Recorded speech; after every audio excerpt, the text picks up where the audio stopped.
Hello po ka-Team Edsy, kumusta? So, ito po yung nakaugalian ni Viancy. Every time na pumupunta sila Kalingap Rab, Kalingap Edu sa kanila, hindi po pwedeng hindi po niya ito magawa. So, ano nga ba yun? Diba? So, dito mo masasabi na napakabait ni Viancy at naway, hindi po siya magbago. Para sa ganun ay mas lalo po siyang mamahalin ng kanyang mga supporters. At alam naman po natin at kita naman po sa mukha ni Viancy at lalong-lalo na po sa kanyang mga mata. Kita nyo yung mata niya nangungusap. Tila sinasabi niya ay maraming salamat sa Team Kalingap dahil kayo yung naging daan, dahil napakaraming blessings ang kanilang natatanggap. Kaya sinishare ni Viancy sa mga taong hirap din po nakagaya nila. Pero ngayon kita po natin, wow na wow, grabe yung blessings sa pamilya ni Viancy. So, ayan, hello po sa ating lahat. Naway patuloy po natin suportahan si Kalingap Rab, Kuya Val at ang buong team. Huwag po natin skip ang kanilang ads para sa ganun nga po ay marami pa po ang kababayan po natin ang kanilang matulungan. And syempre, para sa ganun ay marami pa pong malingap sila Kalingap Rab, diba? So, ayun,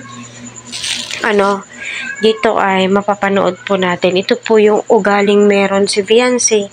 Until now ay ginagawa pa rin po niya. So ganyan kahambol si Viancy kahit na limpak-limpak, libo-libo po yung pera po nila, pero still, yung loyalty, yung papaano siya noon, still the same. Walang pinagbago. Hindi kumukupas, diba?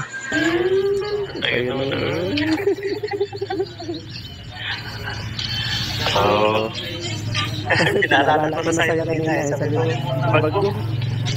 Yung makakalimutin na, Kalimutin na, Paalam na.